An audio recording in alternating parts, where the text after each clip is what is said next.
Oh, yeah. Welcome to the Eden Army podcast. I am your host this evening, Mr. Pete Robertucci. We do this little podcast every Thursday night at 8 p.m. Eastern Time. And we're actually doing it now from the North Woods of Wisconsin. So, guys, don't forget to like, share, subscribe, all that happy mumbo jumbo that keeps Russ off my back. Russ was on. He was in the background earlier, and then he just dropped. Gone. Just history like that, like the aliens abducted him. I don't know what happened, but it's all done now. We got a good crowd in the house tonight. We've got thank you for the follow. Grasshopper number 1. Larry Dow's in the house. Patrick's in the house. Miss Dorn's in the house. Jay's over there. The Dildozer, as he likes to call himself. There's a story behind that. Maybe we'll share it with you at some point. And then, of course, Meta's in the house. Kelly's in the house. Rev, that's 2 weeks in a row, Rev, you made it on time. I'm very proud of you, little buddy. Diana's in the house. Let's see. Christy, of course. Guy. Let's see. Anyway, there's a whole mess of merry men and women over there. But let's start off by thanking our resubscribers, right? Opie, he's on a 2-month resubscription. Meta, you're at 17 months. I don't know if you knew that. Dan somehow surpassed Terry.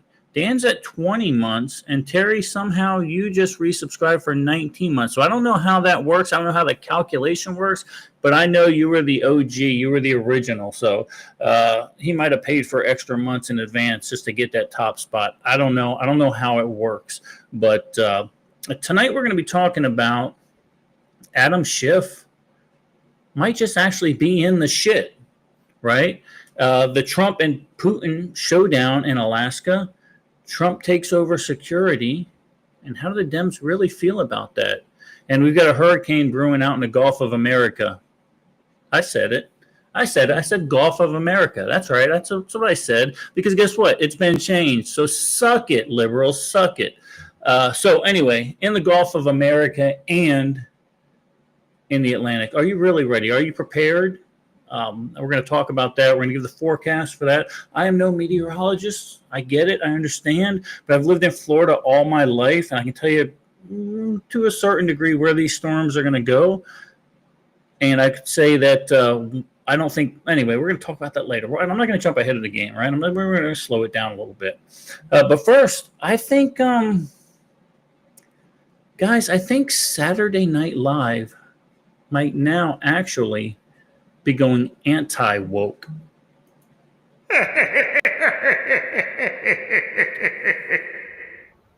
My genes tell me I'm a man.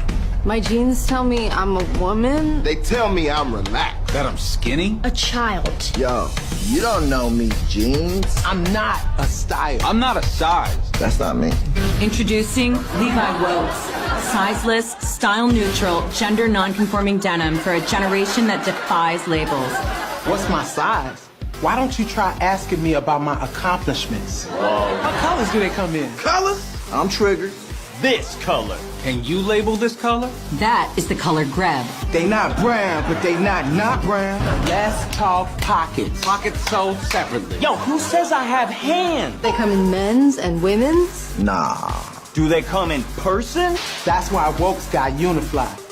180 degrees of gender nonconformity. My jeans let me decide how I go to the bathroom. Do yours? I don't know. I think they're anti-woke now. The spammers are already in the chat. I love that. That means you're getting out there, right? Don't click on any of those links that those spammers do. Otherwise, you're going to be sex trafficked or something. I don't know what I'm going to tell you. Oh, wait. There's a new guy, right? There's a new guy on the screen here. We're going to talk about him. That's Paulie Ham. He served in the United States Navy. He served on the CV-67, who, if you remember, dropped 31,000 pounds of ordnance on the Taliban and those Iraqi scumbags during the Operation Enduring Freedom. But that's not why he's here. That's not why he's here. Look, Paulie Ham is here because, well, first of all, he's my nephew.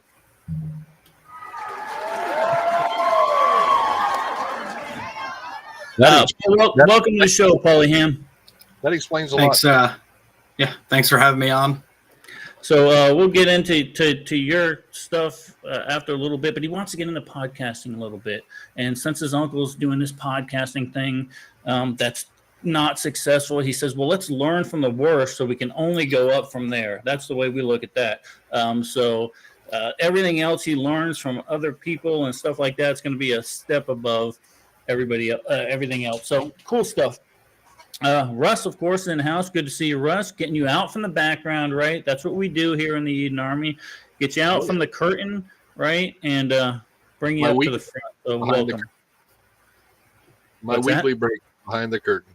Yes, exactly. Yeah, and you guys know Russ does 3, 4, 5, 6, 7 podcasts. We got some good news today. Got a lot of good news. But we're gonna wait. We're gonna wait on the.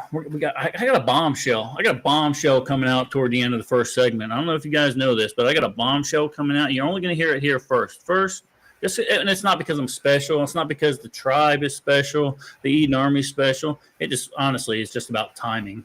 But that's just the way it worked. But we have something to announce toward the end of the show. So we'll see how that goes. Mama Tooch made it in the house. Lady of Fire made it in the house. Will Gomez finally made it over to Kick. Well, I don't even know why you even go to YouTube. They're a bunch of communist bastards. Stay away from YouTube. Well, I can't say that. Paul's streaming on his stuff too, so we'll hold off on that. We'll wait for our Kick time.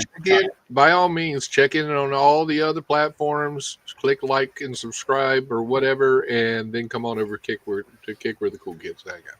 Exactly. So we do have a lot of news going on this week. A lot of exciting news, actually. But let's see. Let's look at chat real quick. See if anyone's got any questions for anybody. Miss Julie's in the house.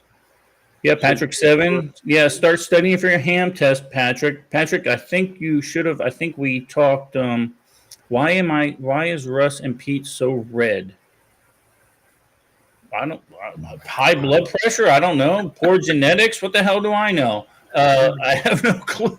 It's the light that's washing out my face over here, so it makes me look less red. It's because Paul looks like the crypt keeper down there. That's why we look red. What it is. We got to work with him on his lighting.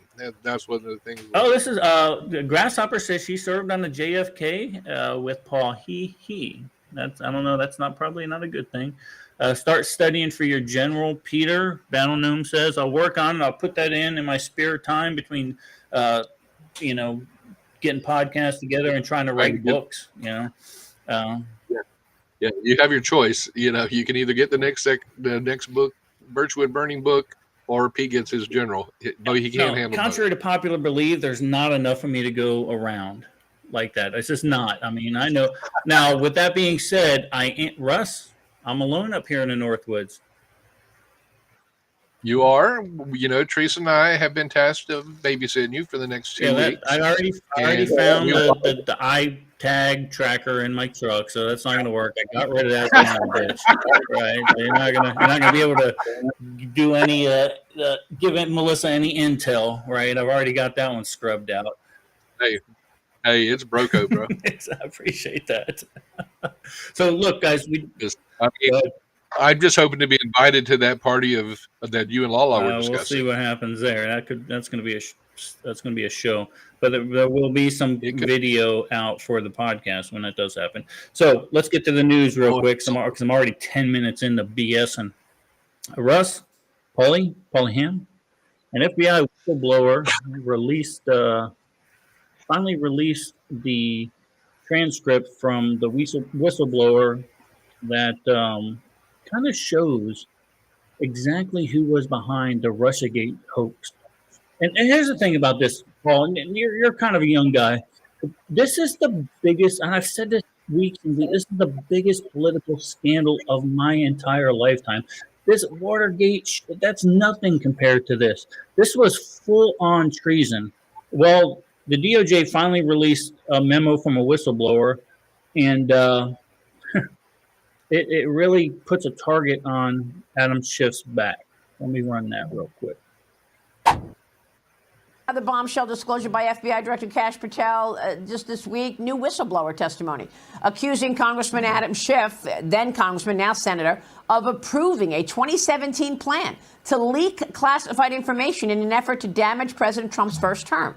Is that not a felony? The documents are from a former Democrat staffer on the House Permanent Select Committee on Intelligence. Schiff's office calls the allegations categorically false, Congressman.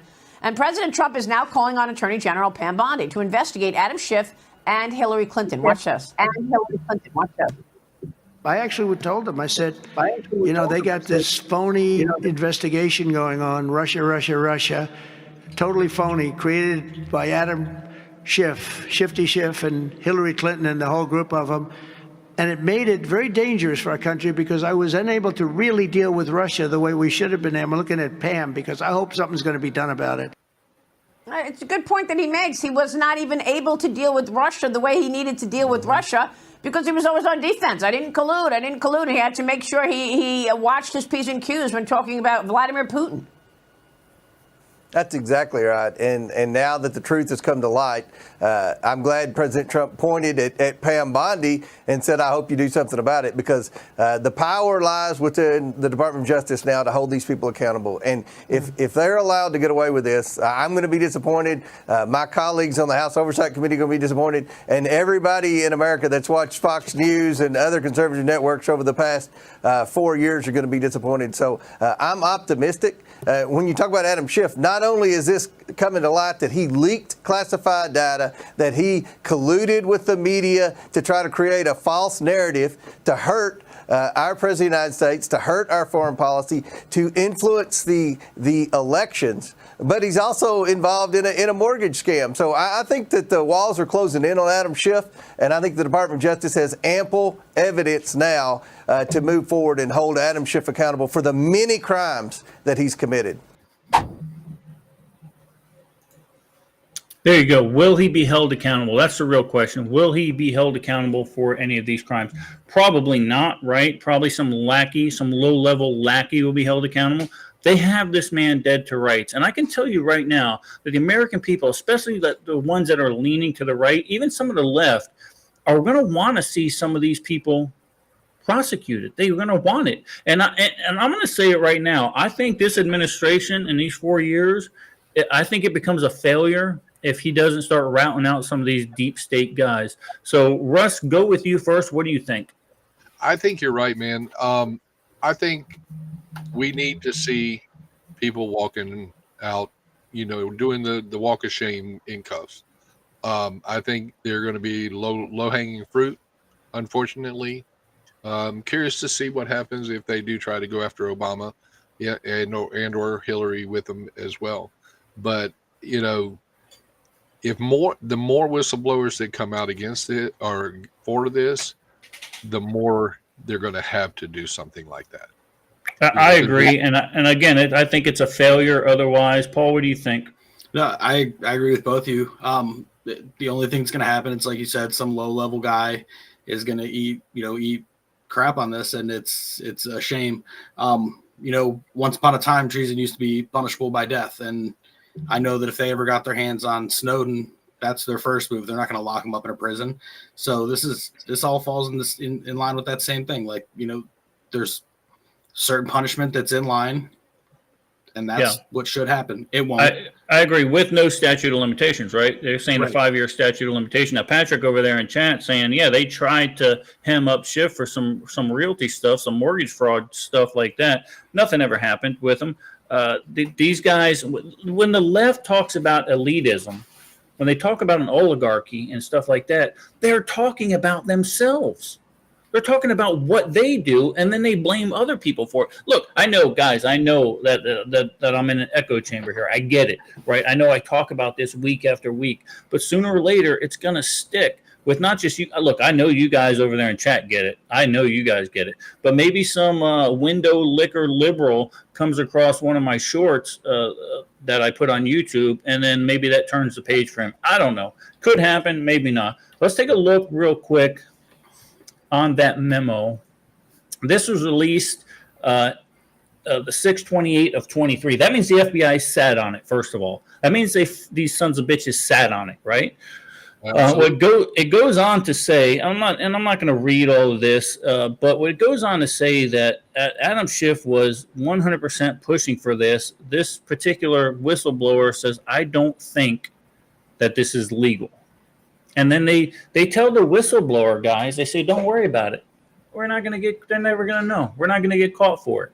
The FBI had this information. So you talk about politicizing the federal government against a sitting president. How is that not treason? How do we not have gallows instead of UFC friggin' matches up in front of the White House?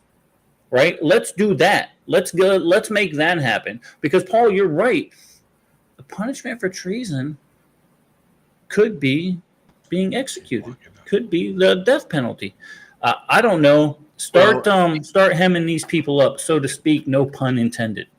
They haven't, in regards to something like that, they haven't penalty when it comes to.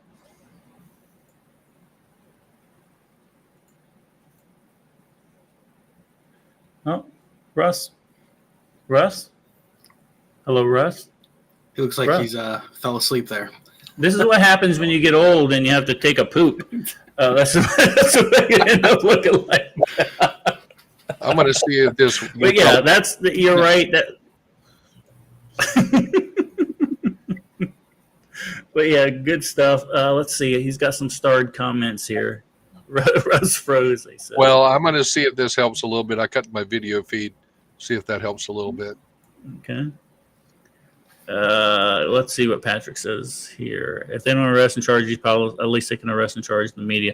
Yeah, that's a whole nother story, right, Patrick? And I saw, Patrick, you had posted something today, I think, on X, where we were talking about Spectrum, and other podcasters were blaming it on their original outage on copper thieves. Look, if you're a copper thief, you don't cut fiber optic cables. Now, I'm no genius, all right? I'm no genius, but fiber optic cables, they don't have any copper in them, okay?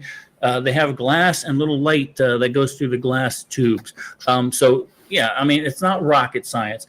So it comes to find out that was released, that was indeed domestic terrorism that cut the fiber optic cables to EMS and 911 and the call centers. So there you go. Do you think that there's not a concerted effort right now? This is what we said. You guys, you got to know your enemy. Know your enemy. And I know, again, I'm preaching. Paul, I don't know if you know the people over there in chat, but I am definitely preaching to the choir over there. These people are dialed in and ready to go. But again, somebody else might hear this and it might wake their asses up. Yeah, Eden Army, Spectrum does stink, but they finally got me fiber internet down in the original Eden down there, so I can't hate on them too bad. Let's see what this says here, Patrick. There have been over 6,000 intentional data cables cut between June and December last year with the purpose. Exactly.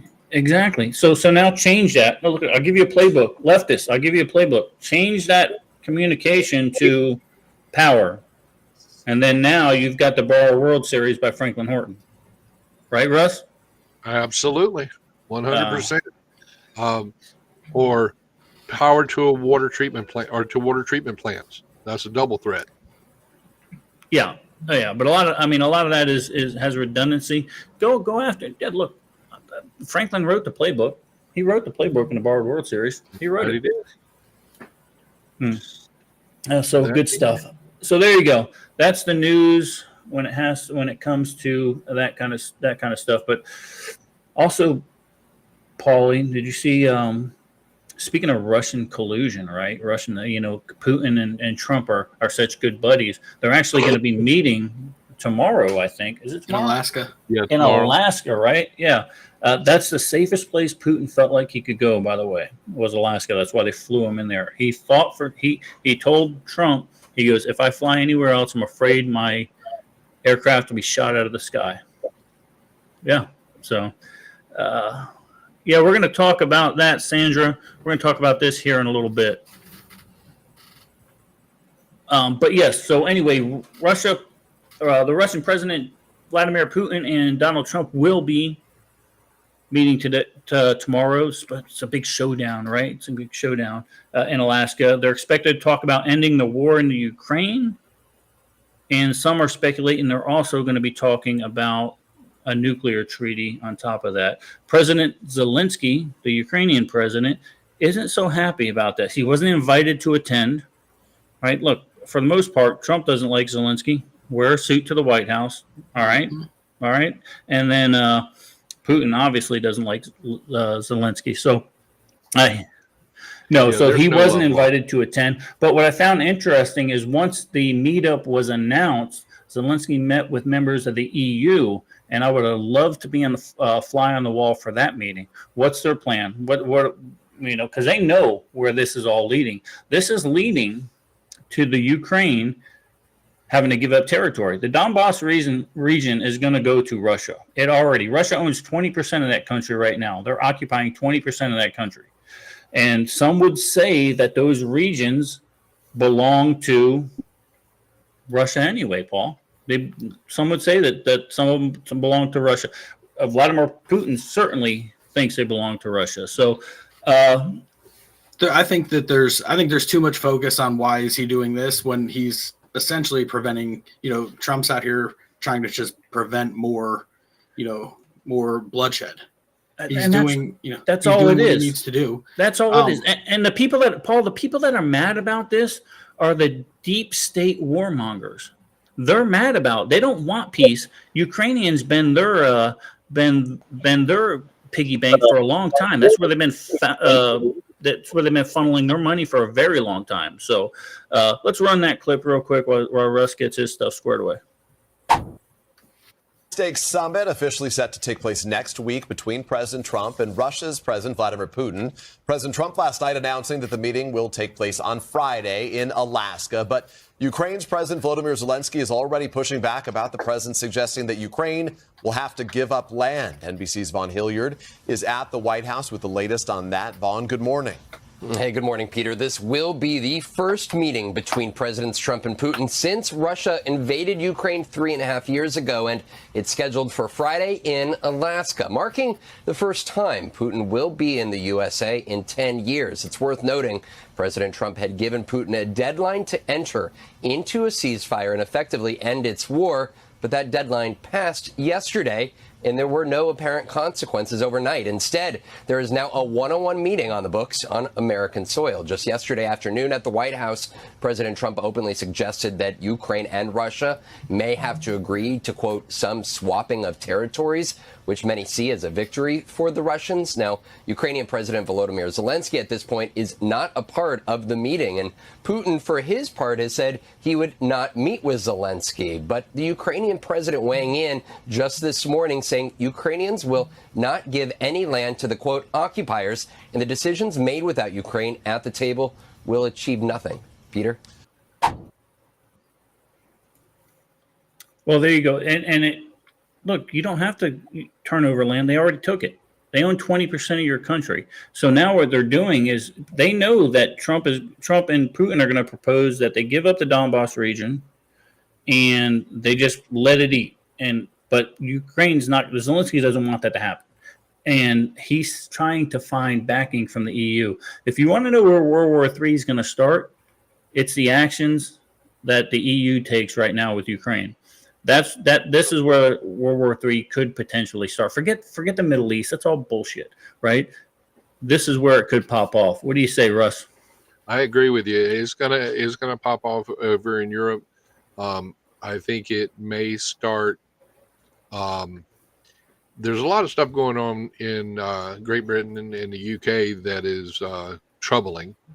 I think that will add tension to it, and then I think if the Russian-Ukraine stuff doesn't get solved, it's going to start over in that area. Agreed. Paulie, you got any input on this? I've been standing on my soapbox, especially with all my friends, telling them this is where World War III comes. Like this is it. And a lot of the pushback I get from the people I know are, well, why are we aligned with Russia? I was like, we're not aligned with Russia. We're here we are trying to stop the war. This is our president trying to stop the war and just keep everything peaceful. It really, the hatred comes towards him, not towards, the idea of yes, there's hate for the war in Ukraine, but it's more of just their hate for the president. And I mean, look, even the people that praised Biden would same thing. Oh, he can't stop the war. Now you have somebody that can, and you're not happy either way. Yeah, and they said it's not possible. Just like they said it's not possible to stop people coming in from Mexico. You need to pass legislation. No, like Trump said in his inauguration speech, no, you just needed to put a new president on up in the White House, right? And it happens overnight. So I agree with you. I think the EU, I think they want a prolonged event with Russia. Yes, look, don't make no qualms about it. Putin's a scumbag. He's a KGB. He's an assassin. He's a piece of crap. I get it. He's a commie. I get it. I understand that. But right now he owns 20% of the Ukraine. And if Zelensky's not willing to give it up for peace to stop his people from being killed, then the EU is going to have to step up. Go ahead, Russ. Yeah, I mean, if we look back in history, World War I, it started over in Europe. We went over to help. We helped rebuild. World War II started over in Europe. We were attacked, of course, by Japan. We entered both fronts. We helped Europe rebuild. Europe is in a crisis right now with all of the immigration and everything else. Are they trying to go for the trifecta to get us to help them rebuild again? Well, and I want you to consider something right now with Britain and France and what's going on over there. Just consider, forget the Putin stuff, all that good stuff. Guys, they have a problem with Muslims over there right now, both of those countries. And let's say a lot of their leadership are Islamic extremists. Now, you can say whatever you want. There's not all Muslims are extremists. Okay, read the Quran. I have. Read the Quran. Okay, it'll tell you exactly what a Muslim is. I'm sorry if you're a Muslim listener or viewer. I don't know what to tell you. You can't decipher the Quran any other way. But the point I'm getting at is both of those nations are armed with nuclear weapons. So it's going to be problematic. Let's see. What's this say? Yeah, you're right, Rob. That's a damn good point. EU is going to have to swallow the pill. They're going to have to, because here's the deal: they can't afford to fund it like the United States. They can't afford that war. So they can swallow the pill, or they're gonna get taken over. It is what it is. And right now they're being taken over from the inside out, just from ideological reasons. Patrick Seven says something about the immigration. They keep giving this. They're not illegal, right? They actually give them citizenship as soon as they hit the shore. That you're right, with all the benefits, by the way, Patrick, that we as taxpayers pay for. The EU nations aren't paying for that. They can't rub two nickels together, or shillings, or whatever the hell they have over there. Fuck if I know. Euros. Yeah, exactly. So that's that. That's all I know about that. So meanwhile, forget the stuff that's going on overseas. Let them rot. Let them do their thing. Let's talk about the homeland. Let's talk about what Trump is doing to make America great again. We talked about this last week. Crime is out of control in the District of Columbia. It's out of control. There's no ifs, ands, or buts about it. No matter what liberals tell you, it is out of control. And he finally decided that he was going to, and I'm not a fan of this, guys. I'm not a fan of federalizing the police departments and stuff like that anywhere. But at some point, you've got to protect the citizens of whatever district you're in. So Trump has went ahead and federalized and pulled up the National Guard into D.C. Well, and the thing is, he can do it because the D.C. is federal property. Exactly. He doesn't need a state of emergency to make that happen. He doesn't. It's federal property. That's why now there's the big push. Oh, now District of Columbia should be a state. F you. It should not. You can't even run the district itself. Now you want statehood? All right, Palestine, suck it. I don't know. So should Puerto Rico and Guam. Well, Puerto Rico more so than any of these other ones. There's more productive people in this country, like from Puerto Rico, than a lot of places. I mean, I fired the guys that were doing my addition down in Florida, and hired a crew from Puerto Rico, and now it's my best buddy down there, Javi. So it ended up turning pretty good. Rob says benefits taxpayers paid directly through funding and indirectly by ways of inflation. Yeah, through taxpayers. But here's the deal, Rob.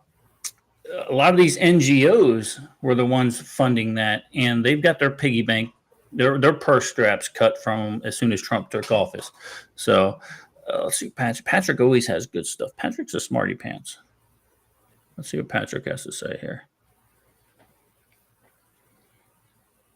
Well, Patrick, you're right. It is interesting to watch the leftists and how they talk about how crime isn't so bad in D.C. As a matter of fact, let's run the clip. I've posted the announcement and wrote this. I cannot stress enough how dangerous this deployment/takeover is. It is intended to create more confusion and crime. Other journalists blew up on TV. What President Trump said about crime numbers in D.C. is flatly wrong. This is performative. That is a major exaggeration. And we're going to fact check all of the president's comments. I'm trying to hold my temper. It's interesting that he really doesn't really care about what's actually happening in D.C. on a certain level, because he's not trying to get at the underlying root causes. When we try to treat this as a rational response, then we lose sight of the actual politics that's being played here.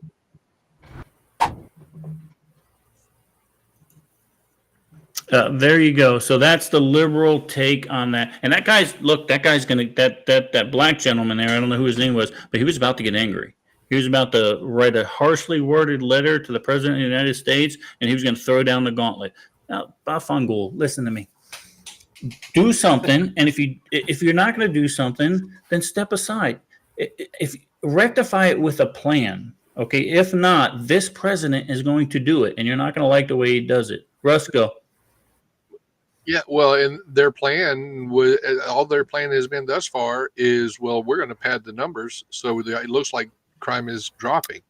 But then you have people coming on to major mainstream medias and saying, dude, you're lying. I saw somebody get killed in front of me 2 days ago. You're right. And let me add to that. A commander for the DC Police Department was already let go because he was padding the numbers. He was told not to make certain crimes look like they were violent crimes. And what's that lead to? That leads to recidivism, right? That's like, okay, you're charged with a lesser crime, so now you're back on the street the next minute. The PBA the Police Benevolent Association came out today and said that was a common policy within the District of Columbia's police department. Paul, what do you say? So I'm huge into true crime stuff. Lots of podcasts, lots of documentaries. On the podcasts that I listen to that are about true crime, 50% of it is in the greater DC area. It's historically been that way. And now we have a sitting president that's actually going to take aim to reduce the crime and put the truth out there. And I think it's healthy. I think it's refreshing, right? It's refreshing that someone's actually doing what they campaigned on. This is refreshing. This is what blows the liberals' minds, right? So, I'm with you. So, but there's a niche in the propaganda arm of the Liberal Party is having a little bit of problem right now, keeping up with all of this, keeping up with what's going on. Even MSNBC had to admit the truth. Read you a text from someone who I won't say their name, but they're we'll just say that they're very liberal. And he says, this may sound controversial, but I'm not totally opposed to Trump's National Guard move in D.C. I know he's doing it for politics, but crime remains rampant. I've had too many friends carjacked, shot at. None of us will walk more than 3 blocks after 8 p.m. 13-year-olds are committing many of these crimes.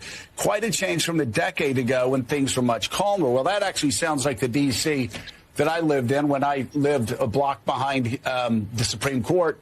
And, every 3 days, one of my neighbors was getting held up at gunpoint. I mean, there has been a crime problem in D.C.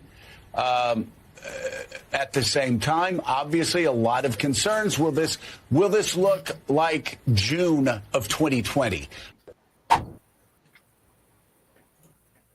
Yeah, MSNBC is even having a hard time keeping with the program, right? There's so much crime that no matter how you skew the numbers, that everybody's been affected in District of Columbia. Everybody has been, so you can't hide it anymore.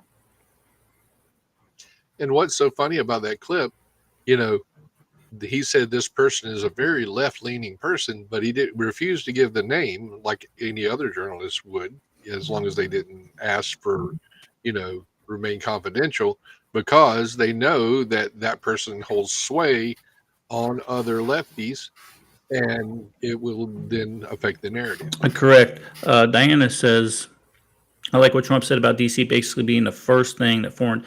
Yeah, and Diana, you're right. And remember when the Chinese delegate went to California?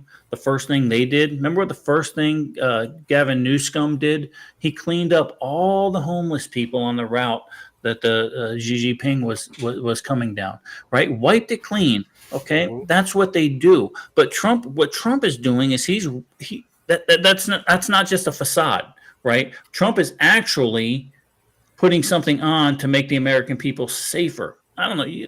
Look, again, even they're talking in the chat. Look, not everybody's Trump fans. I get it. I'm not a Trump fan, okay? But I'm a fan of his policies. Show me a policy that hasn't been bad for me or you or you. I'm not displeased with what he's doing. I wish he'd do it faster, and I wish he'd do it more aggressively. Paul, what do you got? Anything on that? Yeah, I mean, I agree wholeheartedly on that. Not to dive too far in anything, but I think a lot of what Trump is setting up now is going to benefit in the future with our next president, or at least who I think is going to be our next president. And I think I think it's setting the tone for how the next 10 years are going to look. Well, I think you're right. And I think, you talk about the MAGA movement, right? Trump just isn't a two-term president. This is a movement. The MAGA movement is a movement. And even right now, reporters are asking, well, who's going to take the reins when you're gone? He doesn't just want this. He doesn't want this to be president, to be in the books for all this stuff. He wants an actual movement. And I think he's going to get it. And I think the more that the Democrats stick up for crime, the less chance they will ever be in that office again. Now, I'm not going to say never, because, look, they can rig elections. We've already seen that, right? So, interesting note on the DC takeover, by the way, George Soros and his foundations have given $20 million to fight the effort to stop crime in the District of Columbia. They've given $20 million. That's reported by Fox and MSNBC, I believe. Will, you're right. J.D. Vance is supposed to be the next leader of MAGA. We will see. I don't know if that'll play out. It might be somebody that we're not even on our radar yet. So let's see. Jeff Johnson, our resident libertarian. What's he say? I love him. He's smarty pants too.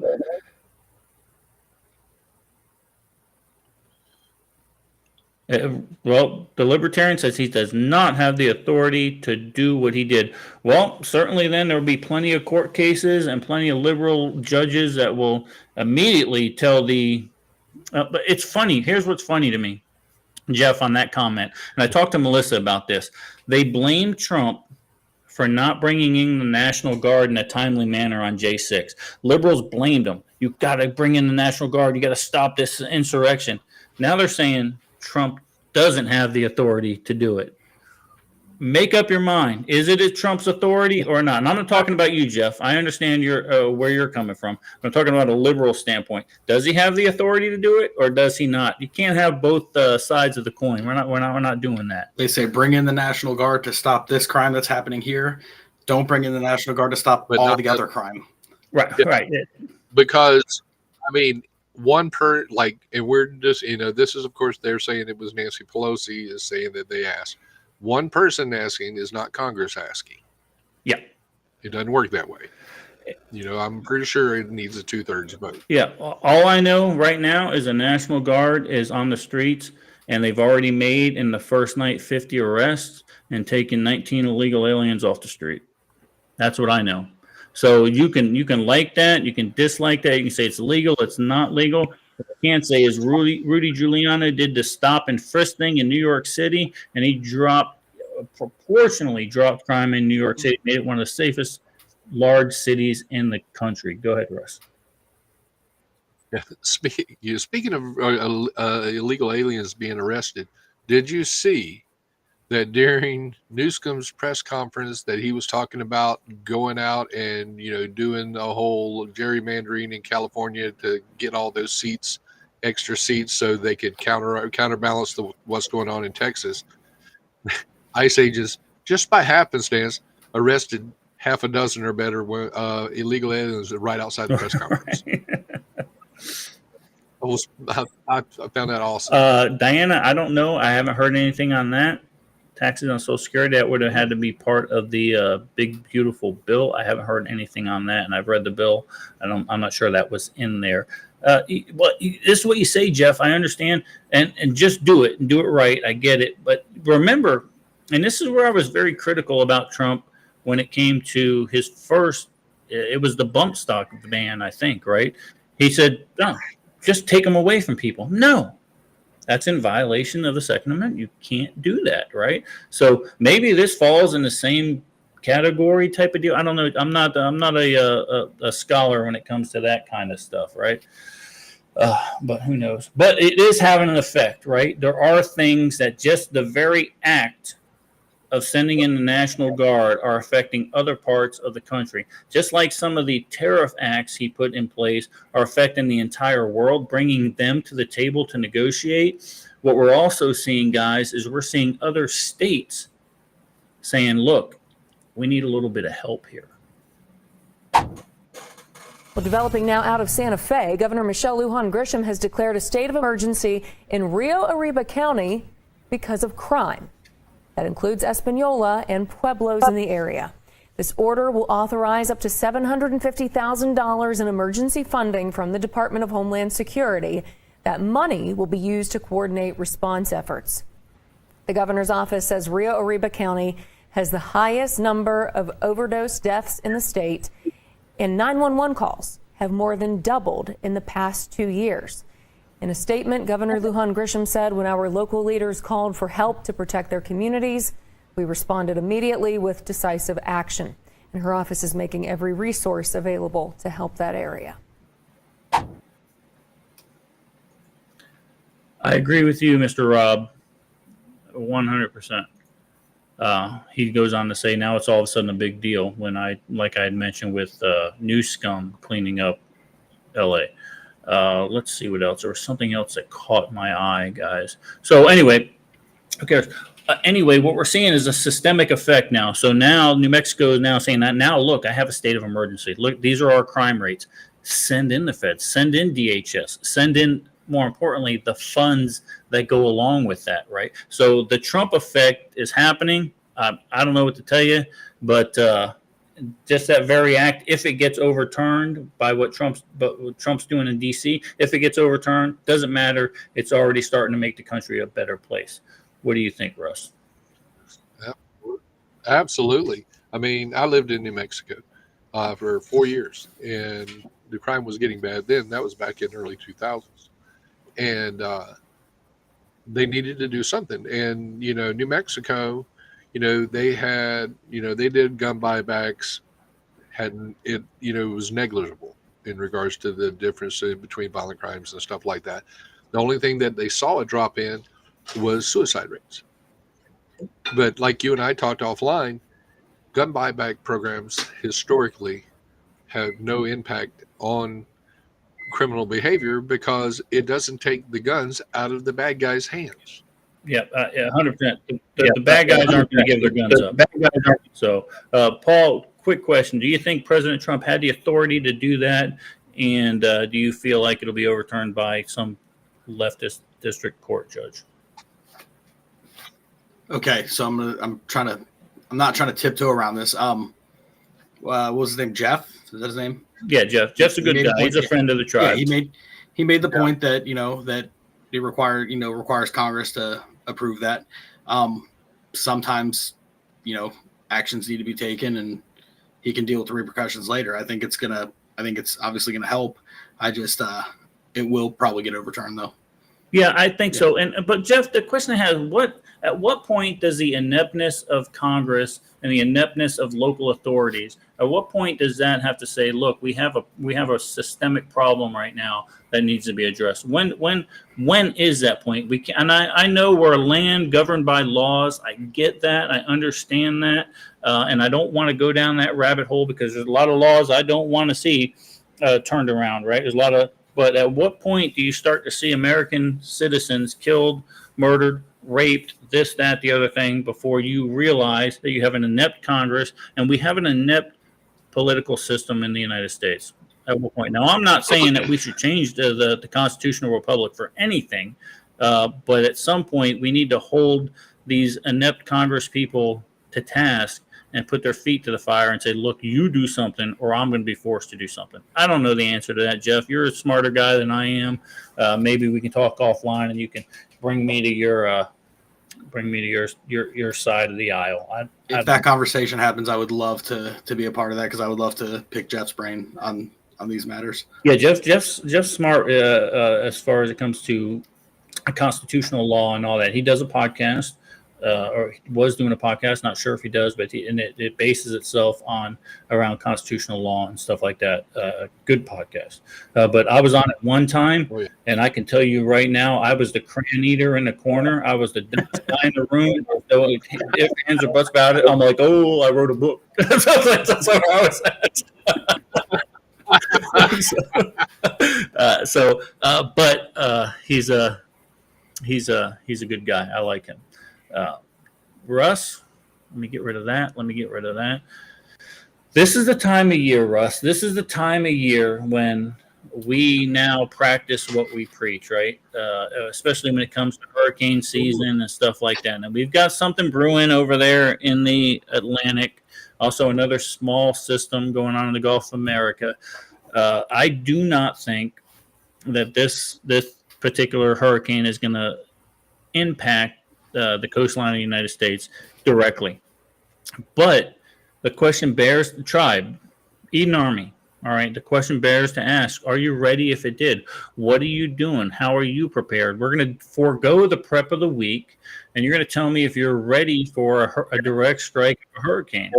First, I'm going to run this forecast. It's a little long, but I want to keep you guys in the know. Now, they put a bird up in the sky at 4 o'clock this afternoon, so the latest data will not make it in till 9, 10 o'clock, probably Eastern time. So we don't know what the actual latest, but this is the latest that was actually published on the news media. Thanks for logging on to myfoxhurricane.com. So we've got a couple of areas that we're watching. Of course, we've been talking about Tropical Storm Aaron, which is now starting to strengthen.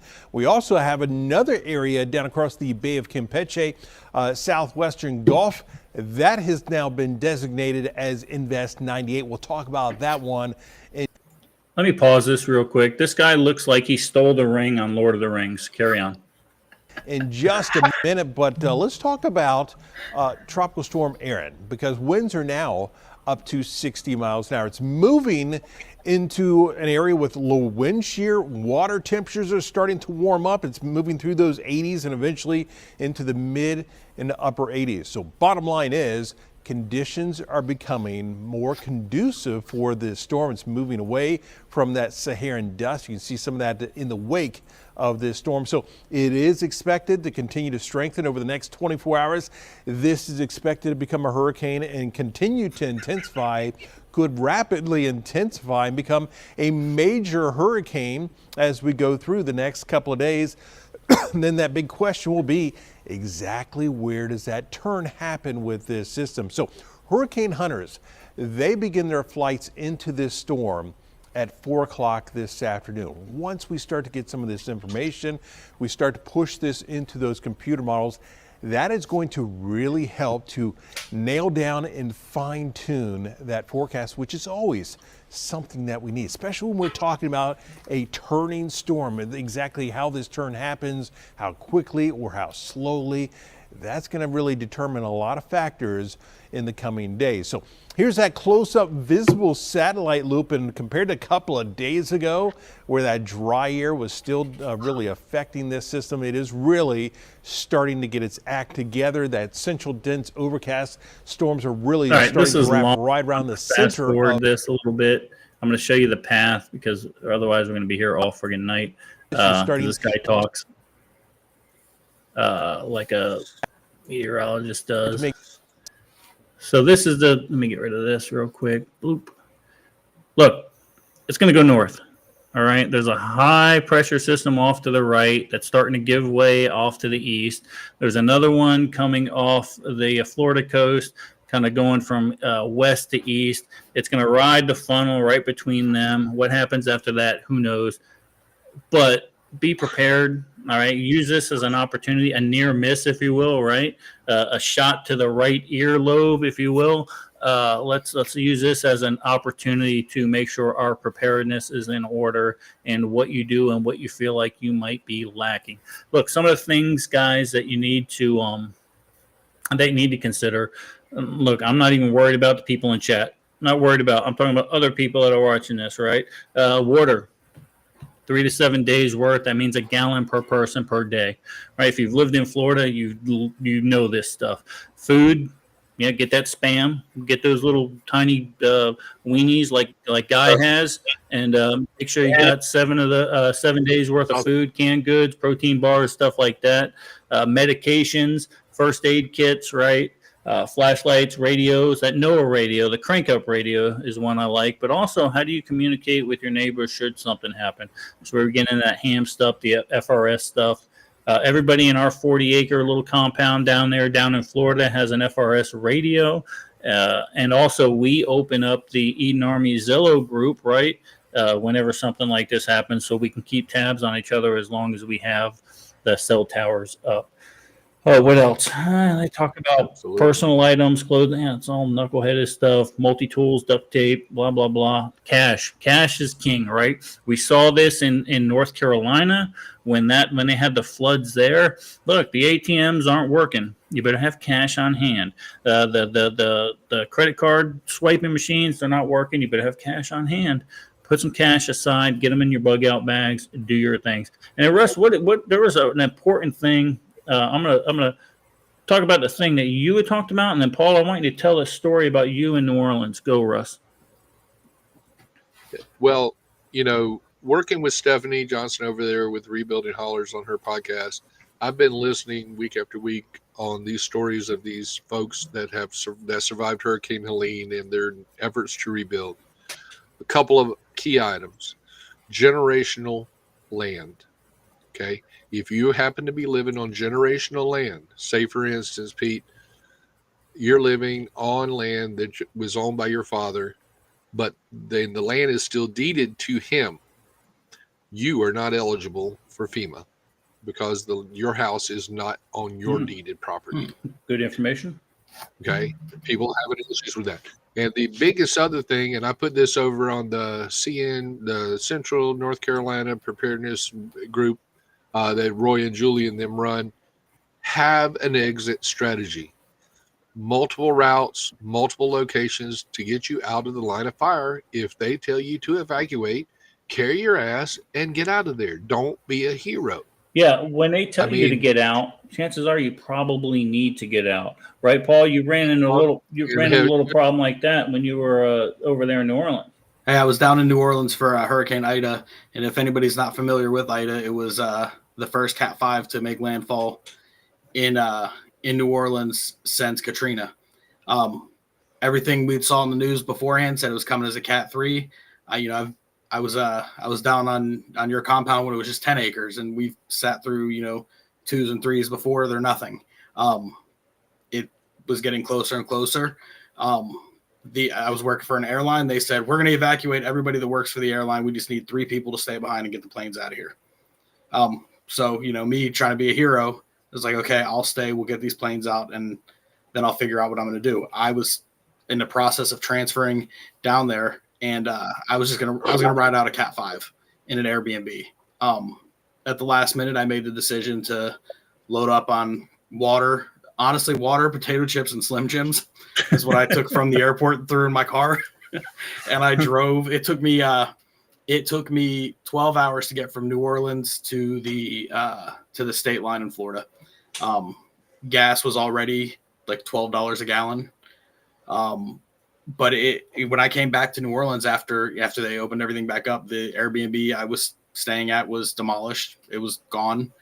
We lost 3 employees that, we've done this before. We were here for Katrina. It's not going to be as bad. Just don't be a hero. It's do what you can within reason, but don't ride it out to the last minute. Yeah, get gone. Because look, if we realized anything from the North Carolina disaster, look, no one's coming to help you. Look, I've been a first responder for many years. Once winds exceed 35 miles an hour, we don't roll the fire trucks. They stay in the bay. That's the way it works. And then we prioritize the calls that come into 911, and once everything subsides, then we go to what we feel were the most critical calls. So no one's coming to help you. Put your swimming arm things on. What do they call them things? Butterflies? Whatever the fuck they call them. I don't know. And get ready to get flooded out. But yeah, that's Aaron. Use it as an opportunity to look at your preparedness items and realize if a Cat 5 or something, look, you're not going to fight Mother Nature, guys. It's not going to happen. So I don't know what to tell you. What I learned down there is when the people of New Orleans are like, hey, we're getting out of here. I'm like, yep. I'm going to follow you guys. To go. Yeah, that and the Waffle House closes. The Waffle House closes. Yeah. You better be gone long by then, because that's problematic. So that's all, guys. That's all the news. That is the news. There's a whole bunch of other stuff going on, but listen, I'm not going to bore you with it because there's more important things going on in this world right now, and it has to do with my buddy Russ Sawyer. Russ, take it away, young man. Well, guys, I got something in the mail today that I wanted to share with you guys, and let's see if I can. I haven't even opened it yet, so we'll see what this looks like here.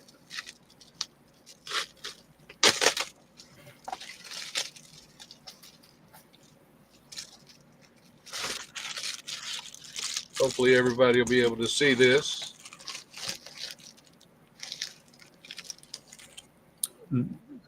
That's my first copy for us to do our final edits in.